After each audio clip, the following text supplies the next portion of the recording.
परमेश्वर आपकी लाइफ में काम करेगा तो वो आपको सेम नहीं रहने देगा यीशु मसीह के नाम से। हालेलुया। तो आइए हम परमेश्वर के वचन के बीच में से देखेंगे कि जब हम पढ़ते हैं परमेश्वर के वचन को, उसमें लिखा है मत्ती उसकी 26 की 41 में हम पढ़ते हैं, परमेश्वर का वचन कहता है कि जागते रहो और प्रार्थना करते रहो कि तुम परीक्षा में ना पड़ो। आत्मा तो तैयार है परंतु शरीर दुर्लभ है। परमेश्वर कहते हैं कि जागते रहो और क्या करते रहो, प्रेयर करते रहो, ताकि तुम किस में ना पड़ो, परीक्षा में ना पड़ो। क्योंकि आत्मा तो तैयार है परंतु शरीर क्या है, दुर्लभ है। परमेश्वर कहते हैं कि हमेशा जागते रहो। इसमें परमेश्वर सिर्फ हमें फिजिकली जागने के लिए नहीं बोल रहा, परमेश्वर चाहते हैं कि हम आत्मा में भी क्या रहें, जागते रहें। कि जब एक व्यक्ति आत्मा में, उसकी जब आंखें बंद होती है तो उसे कुछ भी फिर पता नहीं चलता।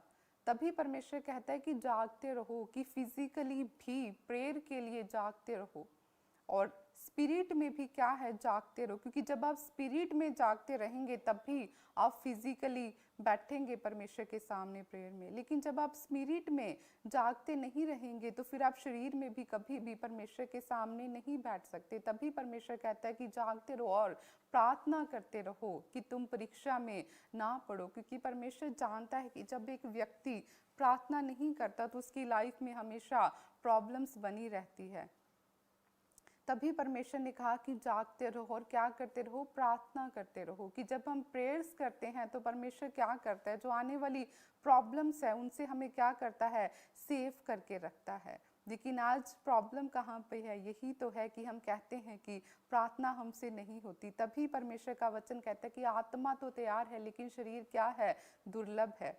कि जब भी प्रेयर की बात आती है तो शरीर को क्या होता है, सुस्ती पड़ती है, नींद आती है, बहुत सारे काम याद आते हैं, मन इधर उधर भटकता है, मन करता है कि अच्छा मैं फ़ोन देख लूँ, चलो मैं थोड़ी देर क्या करता हूँ कि मैं और बैठ जाऊँ, थोड़ी देर और सो लूँ, 1 घंटे के बाद मैं प्रेयर में बैठ जाऊँगा। तभी परमेश्वर का वचन कहते हैं कि आत्मा तो तैयार है, कि आत्मा चाहती है कि प्रेयर में बैठ, लेकिन शरीर क्या करता है कि नहीं, अभी तेरा ये वाला काम पेंडिंग पड़ा है, तो पहले अपने कामों को कर ले। अगर फास्टिंग के दिन चल रहे हैं, अगर एक व्यक्ति सुबह लेट उठे तो शैतान उसके माइंड में क्या डालेगा, अच्छा तू 10 बजे उठा है तो अब तेरे फास्टिंग का टाइम तो निकल गया, अगर तूने फास्टिंग रखी है तो तुझे तो जल्दी उठना चाहिए था। अच्छा 10 बज गए तो 10 बजे उठा तो तू फास्टिंग को रहने दे। नहीं, ये शैतान की क्या है, एक चाल है कि आप परमेश्वर की प्रेजेंस में ना बैठे। अगर आप इन केस लेट भी हो गए, आप लेट भी उठे, तब भी आप उसी समय घुटनों पे आए, प्रेयर करें। आप अपने फास्ट के टाइम को थोड़ा इंक्रीज कर ले। अगर आप 10 बजे उठे, आप 5 की जगह 7 बजे खोल ले, 8 बजे खोल ले। लेकिन आप शैतान की चालों को समझे कि वो क्या चाहता है, एक व्यक्ति को परमेश्वर की प्रेजेंस से दूर करना। तभी परमेश्वर का वचन कहता है कि आत्मा क्या है, तैयार है, लेकिन शरीर क्या है, दुर्लभ है। कि शरीर आपको कभी भी नहीं कहेगा कि तू बैठ के प्रेयर कर। आज लोगों से जब पूछो तो वो कहते हैं कि हाँ हम प्रेयर करना तो चाहते हैं लेकिन क्या करें, हो नहीं पाती। यही रीजन है, यही बात है। परमेश्वर कहते हैं कि आत्मा क्या है, तैयार है, लेकिन शरीर क्या है, दुर्लभ है। कि शरीर आपको कभी भी परमेश्वर के साथ बैठने नहीं देता। तभी पौलुस कहता है कि मैं अपने शरीर को मारता कूटता और वश में लेकर आता हूँ। उसके मारने का मतलब ये नहीं कि वो अपने आप को पीट रहा है, आत्मा में वो बात कर रहा है। आता हूँ कि कैसे वो अपने शरीर को मार रहा है, कूट रहा है, जब वो बार बार परमेश्वर की प्रेजेंस में जा रहा है। कि वो अपने शरीर को क्या कर रहा है, उस सिचुएशन में लेकर आ रहा है, कि उसको अधीन कर रहा है परमेश्वर के। वो अपने शरीर को अपने ऊपर हावी नहीं होने दे रहा। इसीलिए वो कह रहा है कि मैं अपने शरीर को क्या करता हूँ, मारता हूँ, कूटता हूँ और वश में लेकर आता हूँ, कि मैं औरों को प्रचार करके खुद ही किसी रीति से निकम्मा ना ठहरूं। तो वैसे ही परमेश्वर चाहता है कि हम क्या करें, हम परमेश्वर की प्रेजेंस में बैठे। क्योंकि परमेश्वर के वचन में जब हम पढ़ते हैं, पहला कुरिन्थियों उसके 10-13 में जब हम देखते हैं तो उसमें लिखा है कि तुम किसी ऐसी परीक्षा में नहीं पड़े जो मनुष्य के सहने से बाहर है। परमेश्वर सच्चा है, वह तुम्हें सामर्थ्य से बाहर परीक्षा में ना पड़ने देगा, वरन परीक्षा के साथ निकास भी करेगा कि तुम सह सको। कि परमेश्वर हमें कभी भी ऐसी परीक्षा में नहीं डालता जो क्या हो, मनुष्य के सहने से बाहर हो। लेकिन बहुत बार जो परीक्षा होती है वह परमेश्वर की ओर से नहीं होती। बहुत बार जो परीक्षा है वो हमारी ही गलतियों की वजह से होती है। कि जब हम ऐसे कामों को करते हैं तो वो आगे चल के हमारे जीवन में क्या होता है, प्रॉब्लम को लेकर आते हैं। तभी परमेश्वर कहते हैं कि तुम किसी ऐसी परीक्षा में नहीं पड़े जो मनुष्य के सहने से बाहर हो। कि यदि परमेश्वर किसी व्यक्ति की लाइफ में परीक्षा को डालता है तो वो उसे उसके साथ बल भी देता है, ताकत भी देता है, वो उसका निकास भी देता है, उसका वे आउट भी उसे देता है। आप देखेंगे कि अगर एक व्यक्ति की लाइफ में परीक्षा है तो वो परीक्षा उसे खत्म नहीं कर सकती। कि अगर वो व्यक्ति परमेश्वर के साथ है, बहुत बार परमेश्वर अगर एक व्यक्ति की लाइफ में परीक्षा डालता है तो उसका एक मोटिव होता है, उसका एक रीज़न होता है, अगर वो खुदा की ओर से है। क्योंकि परमेश्वर एक व्यक्ति को कई बार बहुत बढ़ाना चाहता है तो वो उसे एक ऐसी सिचुएशन में लेके जाता है कि जहाँ पे वो उसे तोड़े मरोड़े और उसे ऐसा बनाए जैसा वो उसे बनाना चाहता है। क्योंकि वो परमेश्वर उसे उन दुखों से इसलिए निकालता है कि आने वाले समय के लिए परमेश्वर उसे क्या कर रहा है, तैयार कर रहा है अपनी बड़ी महिमा के लिए। लेकिन हर बार हम ये नहीं कह सकते कि परमेश्वर ये परीक्षा तूने मेरे ऊपर डाली है, क्योंकि हम क्या है, अपनी ही अभिलाषाओं के कारण परीक्षा में पड़ते हैं। क्योंकि जब हम देखते हैं तो देखने के द्वारा क्या होता है, वो इच्छा हमारे अंदर आती है गलत चीज़ की, और इच्छा जैसे ही हमारे अंदर गई उसने क्या किया, पाप को जन्म दिया। और जैसे पाप अंदर आया तो अभिलाषा आई। अभिलाषा के द्वारा जब उसने गलत किया तो वो उसकी लाइफ में क्या आ गई, टेम्पटेशन आ गई, परीक्षा आ गई। क्योंकि जब आप फिजिकली कुछ खाते हैं तो वो आपकी बॉडी के ऊपर एक प्रभाव डालते हैं, एक रिजल्ट को लेकर आता है। अगर आप हेल्थ कॉन्शियस है, आप अपनी सेहत का ध्यान रखते हैं, आप हेल्दी डाइट लेते हैं तो उसका रिजल्ट आपके फेस के ऊपर दिखेगा, आपकी हेल्थ के ऊपर दिखेगा। क्योंकि जो आप खाते हैं वो आपको ऊपर दिखता है, आपके फेस के ऊपर, आपकी बॉडी के ऊपर दिखता है। तो वैसे ही स्पिरिट में है, जो आप देखते हैं वो कहाँ जा रहा है, वो आपकी स्पिरिट को जा रहा है, वो आप अपनी स्पिरिट को खिला रहे हैं। और जो आपकी स्पिरिट के अंदर गया अब वो रिजल्ट को लेकर आएगा स्पिरिट में। हालेलुया। तो बहुत बार क्या होता है, हम अपनी ही गलतियों की वजह से अभिलाषा में पड़ते हैं। और अभिलाषा किसको जन्म देती है, पाप को। अगर एक व्यक्ति किसी ऐसी चीज को देख ले जो उसके लेने से बाहर हो और वो कहे कि नहीं मुझे यही चीज चाहिए, और वो उसके लिए कोई, अब उसने देखा, अब देखने के द्वारा क्या हुआ, वो इच्छा उसके अंदर आई। और जैसी इच्छा अंदर आई उसने क्या दिया, पाप को जन्म दिया। कि अच्छा मुझे ये चीज चाहिए चाहिए, लेकिन उसके अंदर कैपेसिटी नहीं है उसे लेने की। तो वो क्या करेगा, गलत रास्ता चूज करेगा, कुछ भी गलत तरीके से पैसा इकट्ठा करेगा और उसे लेगा। लेकिन जब वो लेगा उसका रिजल्ट भी तो गलत आएगा। अगर उसने गलत तरीके से कुछ किया है तो उसका रिजल्ट भी गलत होगा। अब जब वो परीक्षा में पड़ेगा तो फिर वो ये नहीं कह सकता कि परमेश्वर तूने मेरे जीवन में ये दुख क्यों डाला, क्योंकि उस दुख को, उस परीक्षा को लेकर आने वाला उसके ऊपर परमेश्वर नहीं है, वो खुद है। क्यों? क्योंकि उसने अपने शरीर के ऊपर, अपनी आंखों के ऊपर कंट्रोल नहीं किया। बहुत बार लोग क्या करते हैं, गलत बातों को सुन के उनके अंदर क्या होती है, एक अभिलाषा उत्पन्न होती है वैसा ही करने की। जब वो देखते हैं कि अच्छा ये काम कर रहा है, ये तो फिर भी इतना फलवंत है, ये तो फिर भी इतना ब्लेस है, अगर मैं भी ऐसा कर लूंगा तो क्या हो गया। लेकिन परमेश्वर क्या है, धीरज का परमेश्वर है। वो धीरज के साथ वेट करता है। वो हमें हर रोज एक मौका देता है कि हम क्या करें, अपने आप को परमेश्वर की ओर फेरें, हम अपने आप को परमेश्वर की ओर मोड़े। इसीलिए परमेश्वर कहता है कि जागते रहो और प्रार्थना करते रहो कि तुम परीक्षा में ना पड़ो। पतरस कब परीक्षा में पड़ा, जब उसने प्रेयर नहीं की, जब परमेश्वर ने चेलों को बोला कि तुम क्या करो, गतसमनी में मेरे साथ प्रेयर करो। लेकिन जैसे ही जीसस वापस आए उन्होंने देखा कि सब चेले सो रहे हैं। तो जीसस ने बोला क्या तुम मेरे साथ कुछ घड़ी जाग ना सके, कि अब वो समय आ गया है। तो जैसे फिर लोगों ने पतरस को पॉइंट आउट किया कि ये भी तो उसके साथ था, तो उसने क्या किया, इनकार किया। जैसा परमेश्वर ने बोला था कि तू क्या करेगा, अब 3 बार मेरा इनकार करेगा। कि परीक्षा कब उसकी लाइफ में आई, जब उसने प्रेयरलेस हुआ, जब उसने प्रेयर नहीं की। देख हमारी लाइफ में परीक्षा तब आती है जब हम परमेश्वर से दूर हैं। क्योंकि एक व्यक्ति जो प्रेयरफुल नहीं है वो शैतान के लिए खुला हुआ है। उसका वो हिसाब है कि आ बैल मुझे मार। क्योंकि प्रेयर क्या है, आपको सिक्योर करती है, आपको कंफर्ट देती है, आपके इर्द गिर्द एक सुरक्षा के घेरे को बनाकर रखती है। कि जब आप प्रार्थनाओं में रहते हैं तो परमेश्वर आने वाली चीज़ों के बारे में आपको पहले से ही बताता है कि तुझे पहले से ही क्या है, तैयार रहना है। लेकिन ये कब होता है? जब एक व्यक्ति परमेश्वर की प्रेजेंस में रहता है, जब वो स्पिरिट में और जब वो अपने शरीर जो बुद्धिमान है चीज़ों में वेस्ट नहीं करेगा, वो हमेशा अपने समय को परमेश्वर के कामों में, उसकी प्रेजेंस में इन्वेस्ट करेगा, क्योंकि इसे पता है कि जो मैं खुदा के कामों में, उसकी प्रेजेंस में इन्वेस्ट कर रहा हूँ, इसका प्रतिफल मुझे मिलेगा। लेकिन जो फालतू की बातों में मैंने किया, वो मैंने अपनी एनर्जी भी वेस्ट कर दी और उसका कोई भी रिजल्ट मेरी लाइफ में नहीं आएगा यीशु मसीह के नाम से। हालेलुया। तो एक परीक्षा जो है वो प्रभु की ओर से है। एक व्यक्ति को जब परमेश्वर ने एक बड़े लेवल के ऊपर लेके जाना होता है तो परमेश्वर उसे बड़े टफ टाइम से निकालता है, क्योंकि परमेश्वर उस टाइम पे उसे चेक करता है, उसे तैयार कर रहा होता है अपनी बड़ी ग्लोरी के लिए।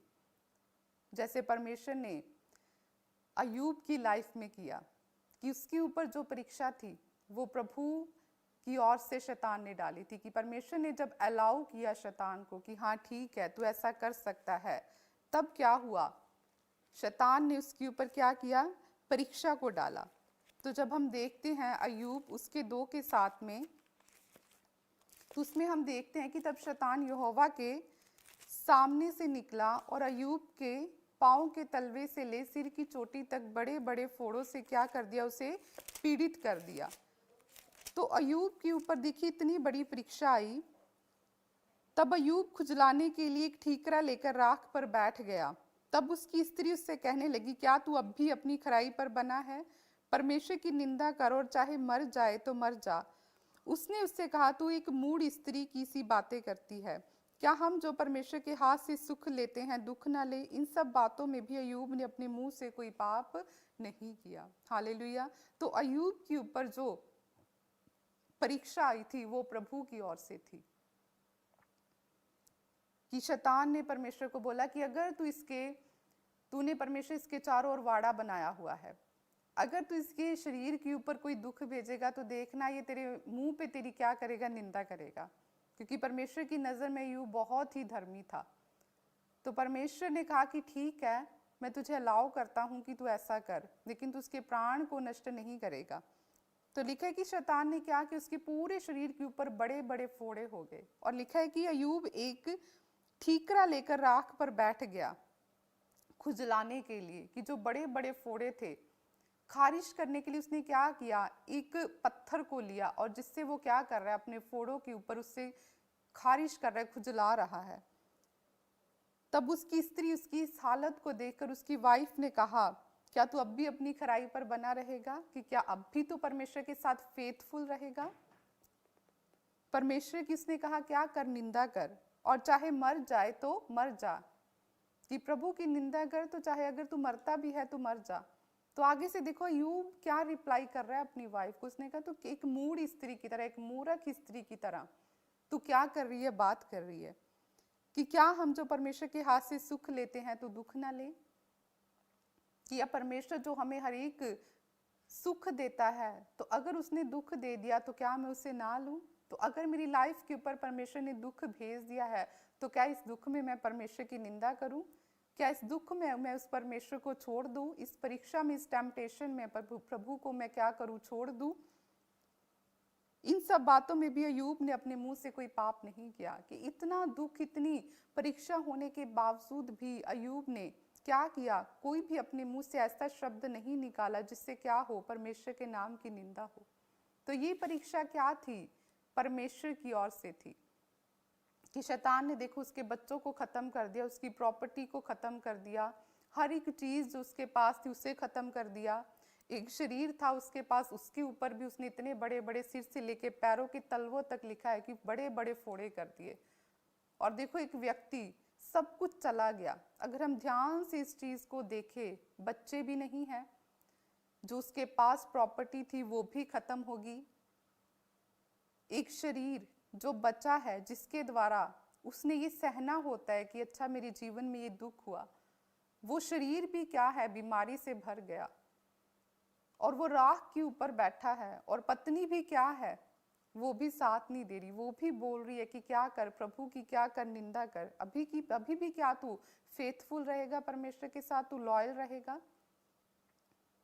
देखो कितना धर्मी था अय्यूब। क्या जैसे लोग हमें मिलते हैं बहुत रियर होंगे, बहुत कम होंगे, कि जब उनकी लाइफ में कोई दुख आ जाए, परीक्षा आ जाए, फिर भी वो प्रभु के साथ खड़े रहें। अगर अय्यूब ने परमेश्वर की निंदा नहीं की, उसने अपने मुंह से परमेश्वर के लिए कोई ऐसी बात नहीं निकाली, तो देखो जब वो परीक्षा में से बाहर निकला तो उसका रिजल्ट क्या आया कि परमेश्वर ने उसे पहले से ज्यादा फलवंत किया। पहले से ज्यादा परमेश्वर ने क्या किया, अय्यूब को ब्लेस किया। डबल ब्लेसिंग परमेश्वर ने अय्यूब को दी। उसके शरीर को परमेश्वर ने ज्यों का त्यों किया।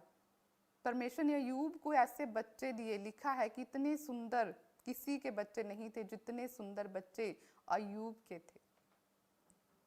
परमेश्वर ने वो धन दौलत, वो प्रोस्पेरिटी, हर चीज जो अय्यूब के पास थी, परमेश्वर ने डबल करके उसे फिर से वापस की यीशु मसीह के नाम में। जब वो परमेश्वर में बना रहा परीक्षा के टाइम भी, कि उसने अपने शब्दों के द्वारा भी कोई ऐसा पाप नहीं किया, अपने शब्दों के द्वारा भी उसने कुछ ऐसी बात नहीं निकाली जिससे परमेश्वर की निंदा हो।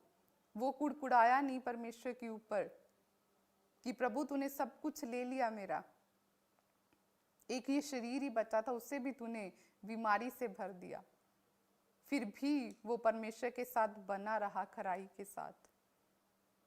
फिर भी उसने कहा कि अगर उसने सुख दिया तो दुख क्यों ना उसके हाथ से लूं। हालेलुया। तो वैसे ही जब भी हमारी लाइफ में कोई दुख, कोई तकलीफ, कोई परीक्षा आए, तो उसमें हमेशा परमेश्वर के साथ बने रहें। लेकिन याद रखें कि हर एक परीक्षा, हर एक दुख परमेश्वर की ओर से नहीं होता। हमें ये देखने की ज़रूरत है कि क्या ये मेरी गलतियों की वजह से है, क्या ये प्रभु की ओर से। अगर ये प्रभु की ओर से है तो मुझे इस टाइम पीरियड में परमेश्वर के साथ बने रहना है, क्योंकि दुख एक व्यक्ति को या तो खत्म कर देता है या उसे बना देता है। ये डिपेंड करता है कि वो व्यक्ति उस टाइम पीरियड में खुदा के साथ कैसा चल रहा है। क्योंकि वो टाइम, परीक्षा का टाइम ऐसा होता है कि जब उसे कुछ भी नजर नहीं आता, जब उसे कोई आवाज नहीं सुनती, लेकिन फिर भी सारी परिस्थितियां ऑपोजिट होती हैं उसके, लेकिन फिर भी वो परमेश्वर के साथ बना रहता है। ना कुछ दिखाई देते हुए भी, ना कोई आवाज प्रभु की सुनते हुए भी, वो बना रहता है उस टाइम में परमेश्वर के साथ। लेकिन ये वो व्यक्ति ही जानता है जो हर रोज परमेश्वर के साथ बैठता है। फिर उसे पता होता है कि मैं खुदा के साथ कैसा चल रहा हूँ।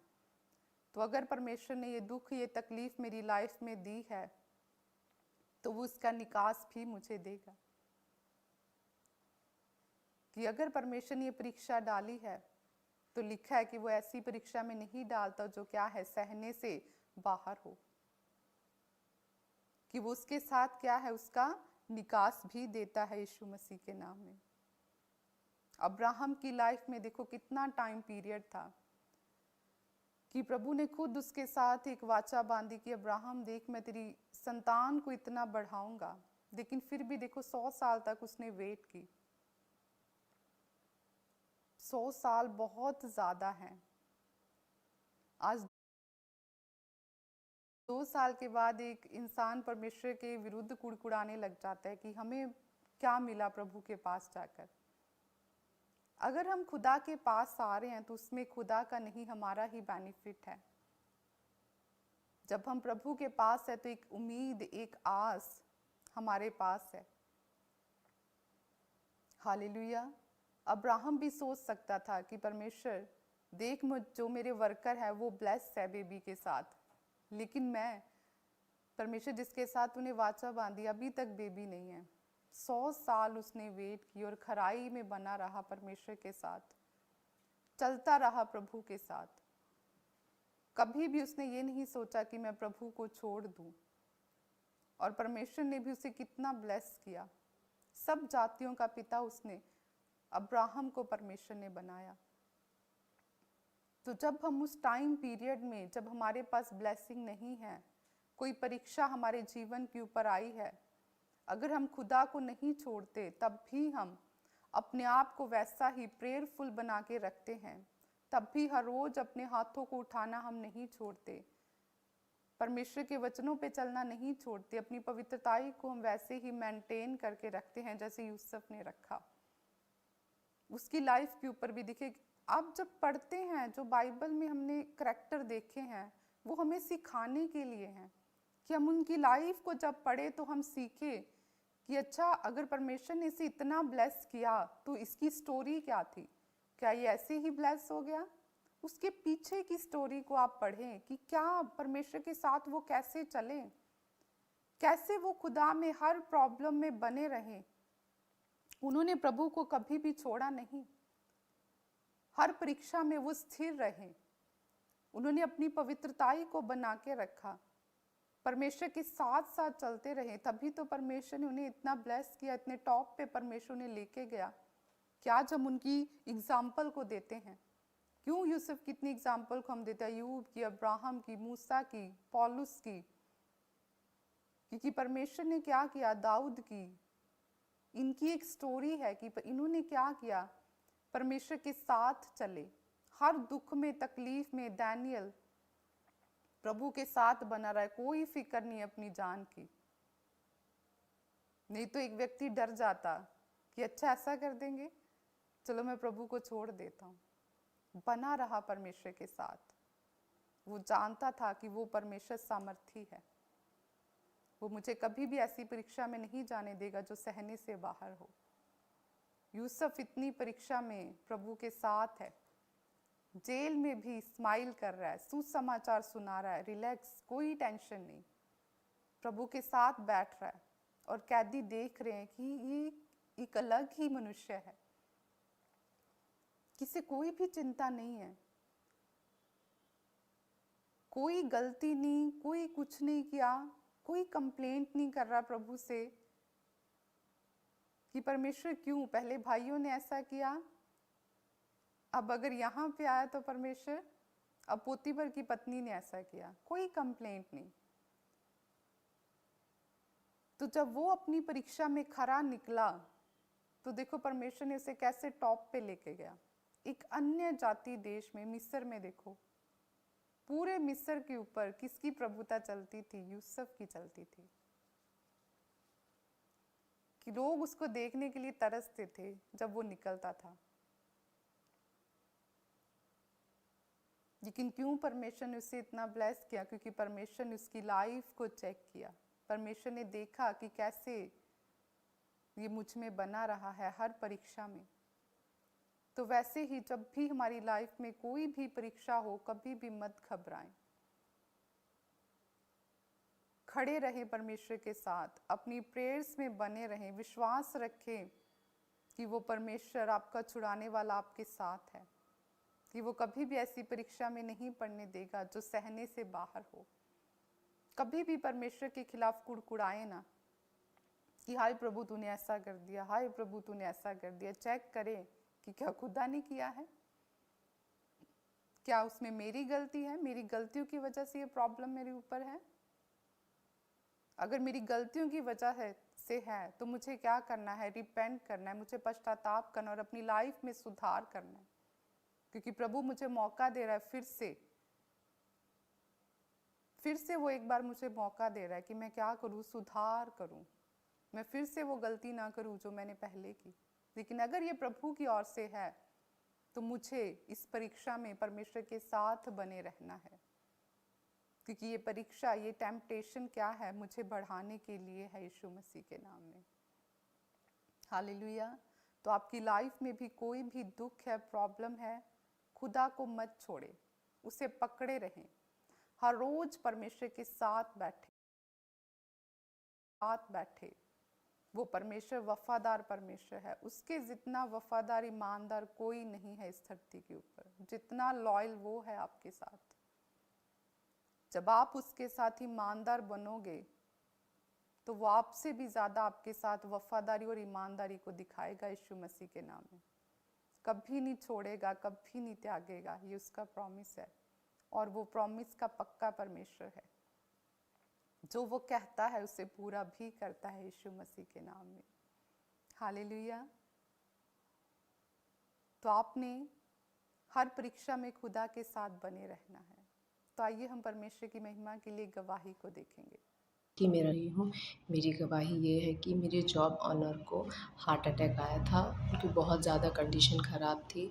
उन्हें वेंटिलेटर पर डाल दिया गया था और डेड डिक्लेयर कर दिया गया था।